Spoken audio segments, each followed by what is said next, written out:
ಎಲ್ಲರಿಗೂ ನಮಸ್ಕಾರ. ಇವತ್ತು ಮತ್ತೊಂದು ವಿಶೇಷವಾದಂತಹ ಮಾಹಿತಿ ಜೊತೆಗೆ ಒಂದು ವಿಶೇಷವಾದಂತಹ ಪರಿಹಾರವನ್ನು ನಿಮ್ಮ ಜೊತೆಗೆ ಶೇರ್ ಮಾಡ್ತಾ ಇದ್ದೀನಿ. ನೀವು ಈ ಒಂದು ಪರಿಹಾರವನ್ನು ಮಾಡಿಕೊಳ್ಳೋದ್ರಿಂದ ತುಂಬ ಸುಲಭವಾಗಿ ತುಂಬ ಬೇಗನೆ ಸಾಲದಿಂದ ಮುಕ್ತಿಯನ್ನು ಪಡಿಬಹುದು. ತುಂಬಾ ಸಾಲ ಮಾಡ್ಕೊಂಡು ಹಣವನ್ನು ತೀರಿಸೋದಕ್ಕೆ ಆಗದೆ ಒದ್ದಾಡ್ತಾ ಇದ್ದರೆ ನೀವು ಈ ಒಂದು ಪರಿಹಾರವನ್ನು ನೀವು ಮಾಡೋದ್ರಿಂದ ಸಂಪೂರ್ಣವಾಗಿ ಈ ಸಾಲದಿಂದ ಮುಕ್ತಿಯನ್ನು ಪಡೆಯಬಹುದು. ಹೇಗೆ ಮಾಡೋದು ಅಂತ ಅಂದರೆ, ಮೊದಲನೇದಾಗಿ ಒಂದು ಮಣ್ಣಿನ ದೀಪವನ್ನು ತಗೊಳ್ಬೇಕು. ಓಕೆ, ನಾನು ತೋರಿಸ್ತಾ ಇದ್ದೀನಿ ನೋಡಿ, ಒಂದೇ ಒಂದು ಮಣ್ಣಿನ ದೀಪ, ಹೊಸ ದೀಪವನ್ನು ತೆಗೆದುಕೊಂಡು ಬನ್ನಿ. ಅದಕ್ಕೆ ಬೇಕಾಗಿರತಕ್ಕಂತಹದ್ದು ಮತ್ತೊಂದು ವಿಶೇಷವಾದಂತಹ ಒಂದು ಎಣ್ಣೆಯನ್ನು ಹಾಕಬೇಕು. ಅದು ಯಾವ ಎಣ್ಣೆ? ಸಾಸಿವೆ ಎಣ್ಣೆ ಅಂತೇಳಿ ನಿಮಗೆ ಸಿಗುತ್ತೆ.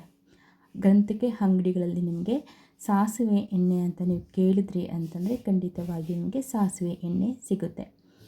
ಆ ಸಾಸಿವೆ ಎಣ್ಣೆಯನ್ನು ಮಣ್ಣಿನ ದೀಪಕ್ಕೆ ಹಾಕಬೇಕು. ಅದಕ್ಕಿಂತ ಮುಂಚೆ ನೀವು ಆ ದೀಪವನ್ನು ಹೊಸದಾಗಿ ತೆಗೆದುಕೊಂಡು ಬಂದು ನೀಟಾಗಿ ತೊಳೆದು ಅರಿಶಿನ ಕುಂಕುಮವನ್ನು ಇಟ್ಟು ಶುದ್ಧಿ ಮಾಡ್ಕೊಳ್ಬೇಕು. ನಂತರ ಅದಕ್ಕೆ ಸಾಸಿವೆ ಎಣ್ಣೆಯನ್ನು ಹಾಕಿ ಅದ್ರ ಜೊತೆಗೆ ಪ್ರಮುಖವಾಗಿರ್ತಕ್ಕಂತಹ ನಾನು ಹೇಳುವಂತಹ ಈ 3 ವಸ್ತುಗಳನ್ನು ಹಾಕಿ ನೀವು ನಾನು ಹೇಳುವಂತಹ ದಿನ, ನಾನು ಹೇಳುವಂಥ ಸಮಯಕ್ಕೆ ನೀವೇನಾದರೂ ಈ ಒಂದು ಪರಿಹಾರವನ್ನು ಮಾಡಿಕೊಂಡ್ರಿ ಅಂತಂದರೆ 100% ನೀವು ಸಾಲದಿಂದ ಮುಕ್ತಿಯನ್ನು ಪಡಿಬಹುದು. ಇದು ತುಂಬ ಜನಕ್ಕೆ ಹೊರಕಾಗಿದೆ. ಅದಕ್ಕೋಸ್ಕರ ನಾನು ಇದನ್ನು ನಿಮಗೆ ಶೇರ್ ಮಾಡ್ತಾ ಇದ್ದೀನಿ. ಇಷ್ಟನ್ನು ಮಾಡಿಬಿಟ್ರೆ ನಮಗೆ ಪರಿಹಾರ ಆಗಿಬಿಡುತ್ತೆ ಅಂದರೆ ನಂಬಿಕೆ ಇದ್ದವ್ರು ಮಾಡಿ, ಇಲ್ಲದೇ ಇದ್ದವ್ರು ಬಿಡಿ. ಮಾಡಿದ್ರೆ ತಾನೇ ಗೊತ್ತಾಗುತ್ತೆ ಅದರಿಂದ ನಮಗೆ ಪರಿಹಾರ ಸಿಗುತ್ತೋ ಇಲ್ವೋ ಅಂತ. ಯಾಲಕ್ಕಿ ಇರ್ಬೋದು, ಲವಂಗ ಇರ್ಬೋದು, ಅಥವಾ ಬೇರೆ ದೇವರಿಗೆ ಸಂಬಂಧಪಟ್ಟಂತಹ ವಸ್ತುಗಳು ನಾವು ಏನೇ ಪರಿಹಾರ ಮಾಡಿಕೊಂಡ್ರೂ ನಮಗೆ ಒಂದಲ್ಲ ಒಂದು ರೀತಿಯಾಗಿ ಒಳ್ಳೆಯದೇ ಆಗುತ್ತೆ. ನೀವು ಮೊದಲನೇದಾಗಿ ಒಂದು ಮಣ್ಣಿನ ದೀಪವನ್ನು ತೊಗೊಳ್ಬೇಕು. ಆ ಮಣ್ಣಿನ ದೀಪಕ್ಕೆ ಸಾಸಿವೆ ಎಣ್ಣೆಯನ್ನು ಹಾಕಬೇಕು. ನಂತರ ಅದಕ್ಕೆ 4 ಲವಂಗ ಹಾಕಬೇಕು. 4 ಮಾತ್ರ ಲವಂಗ ಹಾಕಬೇಕು.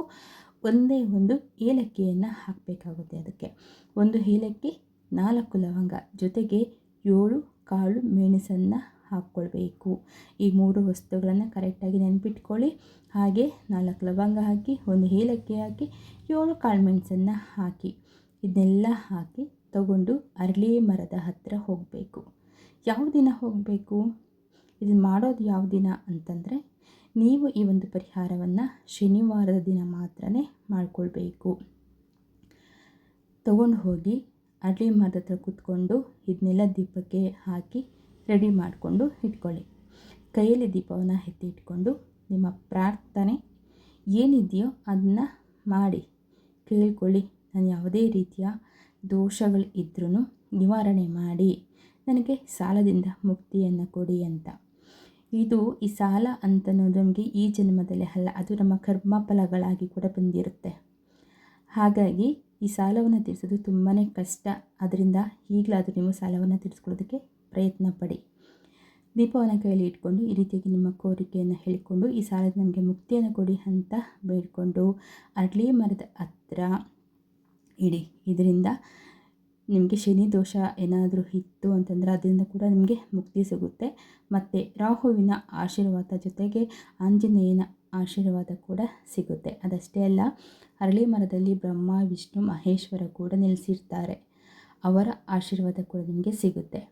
ನೀವು ಈ ರೀತಿಯಾಗಿ 7 ಶನಿವಾರ ತಪ್ಪದೇನೆ ದೀಪವನ್ನು ಹಚ್ಚಿ ಸಂಜೆ ಟೈಮಲ್ಲಿ, ಮುಸ್ಸಂಜೆ ಟೈಮಲ್ಲಿ ಅಂದರೆ 6 ಗಂಟೆ ಮೇಲೆ ನೀವು ಇದನ್ನು ಮಾಡಿಕೊಳ್ಬೇಕು.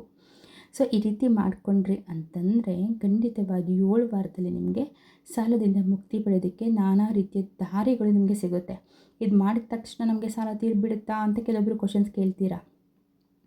ಮಾಡಿ ಅದಕ್ಕೆ ಒಂದು ಪರಿಹಾರ, ಒಂದು ದಾರಿ, ಒಂದು ಮಾರ್ಗವನ್ನು ಭಗವಂತ ಕೊಡ್ತಾನೆ.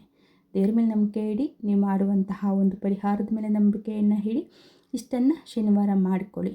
ಅರಳಿ ಮರಕ್ಕೆ ನಾವು ಪೂಜೆ ಮಾಡೋದ್ರಿಂದ ಸಾಕಷ್ಟು ರೀತಿಯ ನಮಗೆ ಒಳ್ಳೆಯದಾಗುತ್ತೆ. ಅದರಲ್ಲೂ ನಾವು ಸಾಸಿವೆ ಎಣ್ಣೆ ದೀಪ ಹಚ್ಚೋದು ಅರಳಿ ಮರದ ತುಂಬಾ ಶ್ರೇಯಸ್ಸು. ಇದರಿಂದ ರಾಹು ಮತ್ತು ಶನಿ ಕಾಟದಿಂದ ಕೂಡ ತಪ್ಪಿಸ್ಕೊಳ್ಬಹುದು. ಸೊ ಇಷ್ಟನ್ನು ನೀವು 7 ವಾರ ತಪ್ಪದೆ ಮಾಡ್ಕೊಳ್ಳಿ.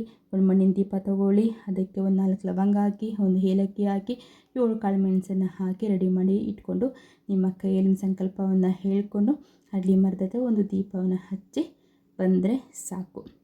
ನಿಮ್ಮ ಯಾವುದೇ ರೀತಿ ಸಂಕಷ್ಟಗಳಿದ್ರೂ ಕಳೆಯುತ್ತೆ. ಏನಾದರೂ ಶನಿ ದೋಷ ಇತ್ತು, ಸಾಡೆ ಸಾತಿ ಇತ್ತು ಅಂತಂದರೂ ಕೂಡ ಇದು ಕೂಡ ನಿಮಗೆ ಖಂಡಿತವಾಗಿಯೂ ಮುಕ್ತಿಯನ್ನು ಪಡ್ಕೊಳ್ಬಹುದು ಇದರಿಂದ. ಮತ್ತು ರಾಹುವಿನ ಆಶೀರ್ವಾದ ಕೂಡ ನಿಮಗೆ ಸಿಗುತ್ತೆ, ಜೊತೆಗೆ ನಮ್ಮ ಬಜರಂಗಿ ಆಶೀರ್ವಾದ ಕೂಡ ಸಿಗುತ್ತೆ.